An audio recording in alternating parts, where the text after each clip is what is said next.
সবাইকে আমন্ত্রণ কুল স্পোর্টস 24-এ। আপনাদের সাথে আছি রেদওয়ান শুয়েব। শিরোনাম শুনছিলেন, এবারে পুরো খবর জানাবো। 10 মাস পর টি-20 দলে ফিরলেন সাকিব আল হাসান। জিম্বাবুয়ের বিপক্ষে শেষ 2 ম্যাচে ফেরার তালিকায় আছেন মোস্তাফিজুর রহমান এবং সৌম্য সরকার। বাদ পড়েছেন পারভেজ হোসেন ইমন এবং আফিফ হোসেন। বিশ্রাম দেওয়া হয়েছে শরীফুল ইসলামকে। বিশ্বকাপের আগে ঘরের মাঠে শেষ 2 ম্যাচে নজর রাখছে নির্বাচকরা। সিরিজ জয়ের শহর চট্টগ্রাম ছেড়ে ঢাকায় না ফিরতেই দল ঘোষণা বিসিবির। জিম্বাবুয়ের বিপক্ষে শেষ 2 টি-20-তে 3 পরিবর্তন এনেছে। ফিরেছেন সাকিব আল হাসান, মুস্তাফিজুর রহমান ও সৌম্য সরকার। টি-20 বিশ্বকাপের আগে ঘরের মাঠে আর 2 ম্যাচ খেলবে বাংলাদেশ। সাইড বেঞ্চে বসে থাকা ক্রিকেটারদের দেখে নেয়ার সুযোগ হেড কোচ চন্দিকা হাথুরুসিংহের। যদিও প্রতিপক্ষকে হোয়াইট ওয়াশের লক্ষ্য নিয়ে শেরি বাংলায় নামবে টিম টাইগার। 10 মাস পর টি-20 দলে সাকিব, তার ফেরা নিয়ে বাড়তি আলোচনার কিছু নেই। নিজের ইচ্ছাতেই সিরিজের শেষ 2 ম্যাচ বেছে নিয়েছেন এই অলরাউন্ডার। খুব স্বাভাবিকভাবে সাকিব তো ছুটিতে ছিল, তো ছুটি থেকে আসার পর প্রিমিয়ার লিগ খেলেছে এবং আমাদের চিন্তাতেই ছিল যে ও অন্তত ওয়ার্ল্ড কাপ খেলতে যাওয়ার আগে কিছু ইন্টারন্যাশনাল ম্যাচ খেলবে। তো লাস্ট 2টা টি-20-র জন্য ওকে আমরা আগে থেকেই চিন্তা করে রেখেছিলাম। চট্টগ্রামে পুনর্বাসনে থাকা সৌম্য সরকার ইনজুরি কাটিয়ে ফিরেছেন স্কোয়াডে।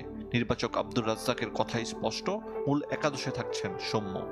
সৌম্য সরকার যেহেতু ইনজুরির মধ্যে ছিল, ও খেলার জন্য এখন ফিট হয়েছে। তো আমরা আসলে ডেফিনেটলি চাই যে ওকে একটু ম্যাচ সিচুয়েশনে দেখতে, যে ও কি অবস্থাতে আছে। পারিবারিক কারণে বিশ্রাম নিয়েছেন শরীফুল ইসলাম। তার বদলি আইপিএল থেকে ফেরা কাটার মাস্টার মুস্তাফিজ। কোনো ম্যাচে না খেলা আফিফ হোসেন ও পারভেজ ইমনকে বাদ দেওয়ার ব্যাখ্যা দিয়েছে নির্বাচক প্যানেল। শরীফুল অনেকদিন ধরে ক্রিকেটের মধ্যে রয়েছে, ক্রিকেট খেলছে, ম্যাচ খেলছে, হাই ইন্টেন্ট ম্যাচ খেলেছে, প্রিমিয়ার লিগ খেলেছে। তো ওকে একটা ব্রেক দেওয়া হচ্ছে। মুস্তাফিজের ব্যাপারটাও ঠিক একই রকম। ওকে আমরা চেয়েছিলাম যে ছোট্ট একটা রেস্ট দিতে, তো সেটা আমরা ওকে জিজ্ঞেস করেছিলাম যে আগে নিবে কি পরে নিবে, তাও এগ্রি করেছে যে আগে নিয়ে তারপরে একবারে খেলে চলে যেতে। পারভেজ ইমন কোনো ম্যাচ পায়নি, বাট স্টিল ও কিন্তু আমাদের একদম পুরো টি-20 সিস্টেমের মধ্যেই আছে।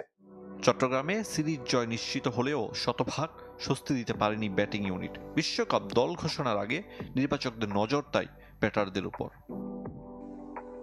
আরিফুল ইসলাম, চ্যানেল 24।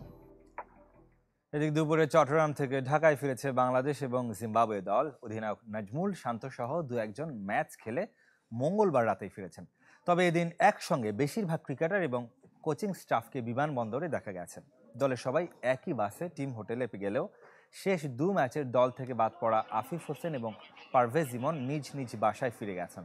বিশ্রামে গেছেন শরীফুল ইসলাম। শেষ 2 টি-20 স্কোয়াডে যোগ দেবেন সাকিব আল হাসান এবং মোস্তাফিজুর রহমান। চট্টগ্রাম থেকে একই সময় ফিরেছে জিম্বাবুয়ে দল। পরিবার নিয়ে আলাদা বাসে করে হোটেলে উঠেছেন অধিনায়ক সিকান্দার রাজা। শুক্রবার মিরপুরে সিরিজের 4র্থ ম্যাচ 3-0-তে সিরিজ নিশ্চিত করেছে বাংলাদেশ। আইসিসির নতুন টি-20 র্যাঙ্কিংয়ে সুখবর পেয়েছেন তাওহিদ হৃদয় এবং মেহেদী মিরাজ। ব্যাটারদের র্যাঙ্কিংয়ে 26 ধাপে গিয়েছেন হৃদয়। অস্ট্রেলিয়ার বেন ম্যাকডারমটের সাথে যৌথভাবে 90তম অবস্থানে তিনি। 2 ধাপ উন্নতি হয়েছে মাহমুদুল্লাহর, আছেন 81 নম্বরে। 2 ধাপ করে পিছিয়েছেন সাকিব আল হাসান, লিটন দাস এবং নাজমুল হোসেন শান্ত। 69তম অবস্থানে অনর, আফিফ হোসেন। ব্যাটিং র্যাঙ্কিংয়ে শীর্ষে সূর্যকুমার যাদব। বোলারদের র্যাঙ্কিংয়ে বাংলাদেশিদের মধ্যে সেরা মেহেদী মিরাজ। 6 ধাপ উন্নতি করেছেন মেহেদী ও তাসকিন আহমেদ। টিম সাউদির সাথে যৌথভাবে 22 নম্বরে মেহেদী। অবনমন হয়েছে মোস্তাফিজ, সাকিব, নাসুম এবং হাসান মাহমুদের। সবার উপরে English spinner Adil Rashid. All-rounder র্যাঙ্কিংয়ে শীর্ষস্থান ধরে রেখেছেন সাকিব আল হাসান। বিশ্বের সবচেয়ে জনপ্রিয় খেলা ফুটবল আলাদা করে পেল একটি বৈশ্বিক দিবস। সেটা 25 মে। এবছর থেকেই যা পালিত হবে সারা বিশ্বে। প্রথম আন্তর্জাতিক টুর্নামেন্টের 100 বছর পূর্তির দিনটিকে বেছে নিয়েছে জাতিসংঘ। মঙ্গলবার জাতিসংঘের সাধারণ অধিবেশনে সর্বসম্মতিক্রমে যা অনুমোদন পায়। জাতিসংঘে লিবিয়ার স্থায়ী প্রতিনিধি তাহের এল সনি এই বিষয়ে প্রস্তাবনা উত্থাপন করেন। ড্যানিশ ফ্রান্সিসের সভাপতিত্বে সাধারণ পরিষদে 193টি দেশ বিশ্ব ফুটবল দিবসের পক্ষে ভোট দেয়। 1924 সালে প্যারিস অলিম্পিকে প্রথম ফুটবল অন্তর্ভুক্ত হয়, আর প্রথম ম্যাচের দিনটি ছিল 25 মে। সে কারণে এখন থেকে এই দিনটিকে ফুটবলের জন্য আলাদা করে উদযাপন করবে বিশ্ব। অভিমান ভুলে জাতীয় দলে ফিরতে চেয়ে ফেডারেশনকে চিঠি দিয়েছেন আর্চার রোমান সানা। ফেব্রুয়ারিতে হঠাৎ করে জাতীয় দল থেকে অবসরের ঘোষণা দেন রোমান। কারণ হিসেবে আর্থিক সুবিধা সহ অন্যান্য সুযোগ না পাওয়ার কথা বলেছিলেন, যা পরবর্তীতে বিতর্কের জন্ম দেয় এবং রোমান ও ফেডারেশন কর্তার বক্তব্যে ক্ষমা চেয়ে চিঠি দিলে বিবেচনার কথা বলেছিলেন ফেডারেশন সাধারণ সম্পাদক কাজী রাজীব উদ্দিন আহমেদ চপল। প্রায় ৩ মাস পর জাতীয় দলে ফেরার ইচ্ছা প্রকাশ করে ফেডারেশনে চিঠি দিয়েছেন রোমান। ২ মে চিঠি পাওয়ার কথা স্বীকার করেছেন ফেডারেশন সাধারণ সম্পাদক। তবে সিদ্ধান্ত নেবে নির্বাহী কমিটি। কবে সেই সভা তা এখনও চূড়ান্ত হয়নি।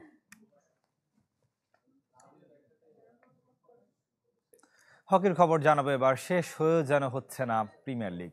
প্লে অফের জন্য আটকে আছে চ্যাম্পিয়ন দল নির্ধারণ, কিন্তু সেই ম্যাচ খেলতে বারবার নানা অজুহাত দেখাচ্ছে আবাহনী এবং মেরিনার ইয়ংস। উল্টো ক্যাম্প পরিচালনায় ফেডারেশনের কাছে 10 লাখ টাকা চেয়েছে শেষ লিগ চ্যাম্পিয়ন মেরিনার্স। দু দলের আপত্তি নেই যুগ্ম চ্যাম্পিয়ন হতে। চিঠি চালাচালিতেই আপাতত আটকে আছে প্রিমিয়ার লিগ হকির শিরোপা নিষ্পত্তি। চ্যাম্পিয়নশিপ নির্ধারণী প্লে অফ খেলতে আবাহনী ও মেরিনার্সকে দেয়া ফেডারেশনের দ্বিতীয় দফা চিঠির জবাব দিয়েছে দুদল। তবে বেঁধে দেয়া 13 মের মধ্যে ম্যাচ খেলতে অপারগতা জানিয়েছে দুপক্ষই। দ্রুততম সময়ের মধ্যে আমাদের খেলা সম্ভব না, তার নেপথ্যে 3টা কারণ দেখিয়েছি। যে আমার ইন্ডিয়ান প্লেয়ারদের নতুন করে ভিসা নিতে হবে, নতুন করে এনওসি নিতে হবে। লিগের হাইয়েস্ট স্কোরার, আমার টিমের বেস্ট প্লেয়ার সবুজ দেশের বাইরে। যদি এমন হয় যে না কোনো ফরেন প্লেয়ার বাদ শুধু লোকাল প্লেয়ারদের খেলা হবে, তারপরও তো আমি পারবো না, কারণ আমার 15 দিন যাবত আমার ক্যাম্প বন্ধ। তো আমরা যেহেতু এটা চ্যাম্পিয়নশিপ ম্যাচ, আসলে এইভাবে প্রস্তুতিবিহীন তো মাঠে নামাটা আমাদের জন্য, আবাহনী ক্লাবের জন্য সমীচীন মনে করি না আমি। প্লে অফ ম্যাচ পেছানোর পাশাপাশি বিদেশি খেলোয়াড় আনা ও নতুন করে ক্যাম্প চালাতে ফেডারেশনের কাছে 10 লাখ টাকা চেয়েছে বর্তমান চ্যাম্পিয়ন মেরিনার্স। যদি 10 লাখ টাকা অনুদান দেওয়া হয় তাহলে আমাদের কাজটা করতে, মানে খেলাটা খেলতে একটু সুবিধা হবে। এর আগের লিগে আমাদের অনুদান দেওয়া হয়েছিল 12 লাখ টাকা করে। সুতরাং আসলে একেবারে অসম্ভব ব্যাপারটা ওইরকম করে আমি দেখছি না। প্লে অফ ম্যাচ নিয়ে আবাহনী ও মেরিনার্সের অনীহা উস্কে দিয়েছে যুগ্ম চ্যাম্পিয়নের গুঞ্জন। দুপক্ষের কণ্ঠে সমঝোতার আভাস। জয়েন্ট চ্যাম্পিয়ন হলে যে খুব একটা ভুল হবে ওটাও কিন্তু না। এখন ফেডারেশনেরও অর্থের দরকার আছে, আমাদেরও অর্থের দরকার আছে। সবকিছুর মধ্যেখানে সবাই মিলে একটা জায়গায় আসলে তো শেষ পর্যন্ত প্লে অফটাই দাঁড়ায়, জয়েন্ট চ্যাম্পিয়নটাই দাঁড়ায়। যে পরিস্থিতির সৃষ্টি হয়েছে এই মুহূর্তে, যদি তারা ফেডারেশন যদি কোনো সিদ্ধান্ত নিতে চায়, আবাহনী ক্লাব হকি খেলার স্বার্থে সবকিছু বিবেচনা করে মেনে নেবে হয়তো। ক্লাবগুলোর কাছে অসহায় ফেডারেশন আরও একবার কি নমনীয় হবে? জহির সাগর, চ্যানেল 24, ঢাকা। নারী দলের সিরিজের খবর জানাবো। ক্রিকেট, কাল শেষ টি-20। ভারতের বিপক্ষে হোয়াইট ওয়াশের লজ্জা এড়াতে নামবে বাংলাদেশ। সিলেট আন্তর্জাতিক স্টেডিয়ামে বিকেল 4টায় শুরু হবে ম্যাচটি। 4 ম্যাচের সবকটিতে জয় পেয়েছে টিম ইন্ডিয়া। শেষ টি-20-র আগে অনুশীলন করেছে বাংলাদেশ। স্কোয়াডে থাকা সব ক্রিকেটাররা সেরেছে প্রস্তুতি। নেটে ব্যাটারদের নিয়ে আলাদা সেশন করেছেন হেড কোচ হাসান তিলকরত্নে। সিলেটে দুশ্চিন্তা হয়ে ধরা দিয়েছে টাইগ্রেসদের ব্যাটিং। অধিনায়ক নিগার সুলতানা ছাড়া জ্বলে উঠতে পারেনি আর কেউ। একাদশে পরিবর্তন আনতে পারে বাংলাদেশ। শেষ ম্যাচের আগে বিশ্রাম করেছে সফরকারী ভারত। দীর্ঘ 12 দিনের ভ্রমণ শেষে আজ রাতে মার্সেই পৌঁছাবে প্যারিস অলিম্পিকের মশাল। গ্রিস থেকে 19 শতকের ঐতিহ্যবাহী জাহাজ বেলেমে করে মশালটি আসছে অলিম্পিকের দেশে।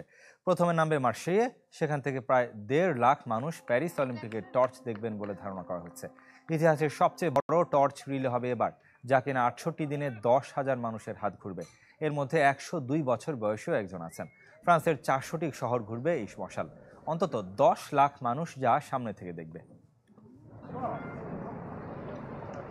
এরই সাথে শেষ করব কুল স্পোর্টস 24। ধন্যবাদ সাথে থাকার জন্য।